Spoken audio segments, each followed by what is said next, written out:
Assalamualaikum warahmatullahi wabarakatuh. Selamat pagi, salam sehat, salam trigona, salam kelulut, salam kelanceng, salam galo-galo, salam kelulut cintang.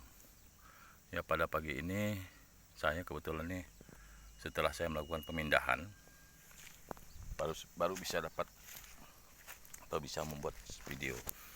Jadi begini, jadi log ini, nah ini sampai sekarang masih ada.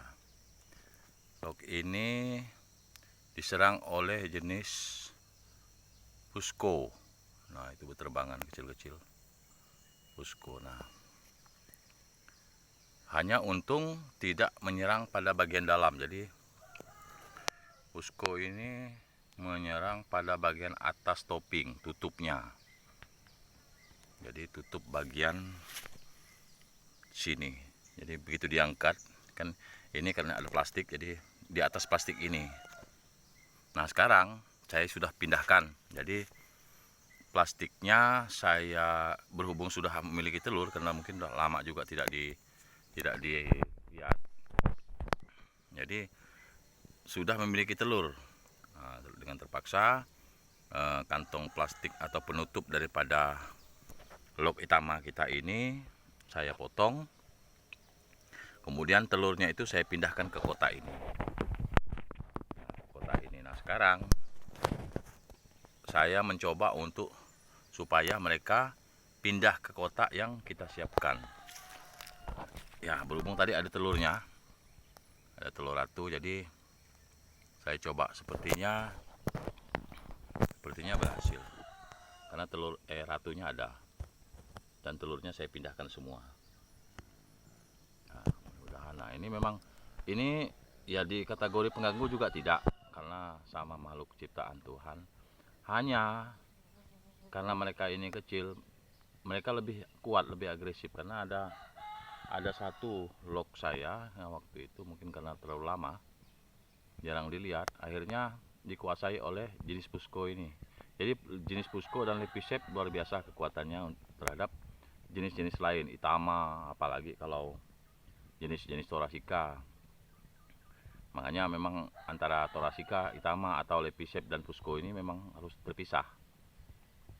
Ya, ini sebenarnya mereka pecah koloni dengan sendirinya. Jadi kebetulan mungkin tempatnya saya tidak siapkan, akhirnya mereka pindah di log atau topping-topping kita yang ada di topping-topping Itama.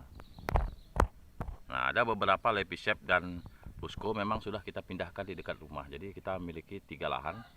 Lahan terakhir itu ada di belakang rumah. Jadi itu kumpulan beberapa jenis lepisep, pusko di wilayah dekat rumah. Nah, kalau di sini kita hanya Itama, dan di sebelah dari lahan ini kita baru Thoracea. Jadi Thoracea itu wilayahnya sana. Kalau dari sini, nah itu yang ada hutan, nah itu wilayah Thoracea. Jadi di sini jenisnya Itama, khusus jenis Itama. Makanya begitu ada pusko atau lepisep yang pecah koloni secara alami, kita dengan cepat pindahkan. Kalau dapat kita amankan. Ya, ini lumayan, mudah-mudahan sepertinya mereka akan pindah, karena ratu dari pusko ini sudah kita masukkan ke dalam. Jadi lumayan kita lihat beberapa hari, sepertinya baru beberapa jam yang lalu saya pindahkan, mereka sepertinya mau untuk pindah. Jadi tidak mengganggu dari Itama, karena saya punya sudah satu kali, karena satu kali pernah serang oleh jenis pusko ini, makanya saya sekarang lebih hati-hati, lebih melihat. Begitu ada serangan pusko, cepat kita ambil kotak budidaya, kita pindahkan. Jadi lebih aman, tidak menyerang Itama. Oke teman-teman, mungkin itu yang dapat saya sampaikan. Ya, insya Allah mudah-mudahan ini juga berhasil. Ya, ini juga tidak kita buang. Nah, ini hasil dari saya pindah tadi. Sepertinya mereka oke untuk menempati. Nah, itu berhubung di atas plastik, jadi plastiknya saya potong supaya telurnya tidak rusak. Jadi saya pindahkan telurnya dengan ratunya. Ya, satunya masih di bawah posisinya. Ya ini kelulut paling kecil, waduh. Ini kalau menjadikan madunya nggak tahu berapa lama.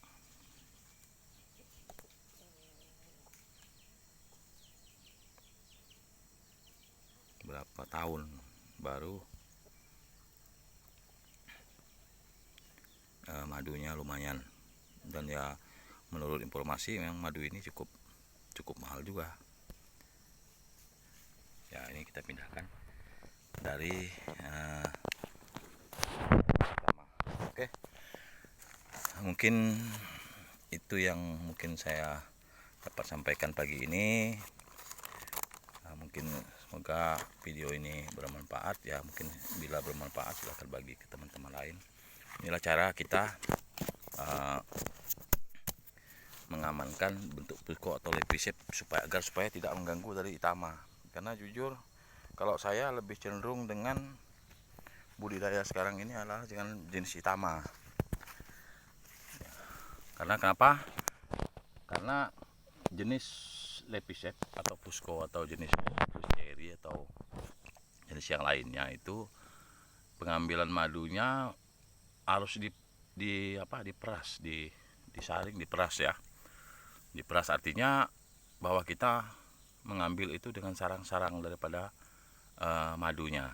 Nah sementara hasil daripada koloni membuat kantong madu itu kembali cukup memakan waktu. Jadi tapi bukan berarti bahwa pusko atau lepisep juga tidak bisa diternak, bisa diternak, hanya mungkin prosesnya lama. Kalau Itama begitu kita buka kantong madunya, kita ambil madunya, kemudian 10 hari, 15 hari berikutnya udah diisi kembali. Jadi tidak merusak daripada kantong-kantong madu.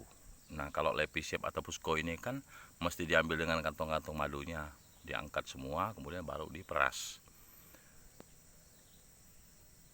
Kalau menurut saya mungkin teman-teman yang mungkin hanya ada pusko atau lepisep, ya budidaya saja, tidak apa-apa karena prosesnya juga berproses juga cukup lama. Jadi ya kesabaran saja yang kita perlukan, kita butuhkan. Kalau jenis Itama saya lebih cenderung ke jenis Itama, makanya sekarang ini Terminata saya masih pisahkan, kemudian jenis-jenis lain yang rencana kita, kemudian Thoracea ya nih, sementara kita jenis Itama terlebih dahulu. Oke, mungkin itu yang dapat saya bagi. Saya mohon dukungannya bagi teman-teman yang mungkin baru ingin bergabung. Saya mohon like-nya, subscribe-nya, kemudian ya komen yang sifatnya positif saya terima, kritikan juga saya terima. Apalagi kalau ada penyampaian atau video-video saya di sini ada yang mungkin salah atau keliru, mohon untuk teman-teman jangan didiamkan. Jadi cepat kritik, masukan, oh ini salah pak, ini namanya ini. Saya akan terima. Mungkin kalau nyinyir ya mohon maaf sama sekali, saya mungkin tidak memperdulikan. Oke, mungkin hanya itu. Assalamualaikum warahmatullahi wabarakatuh. Salam kelulut cintang.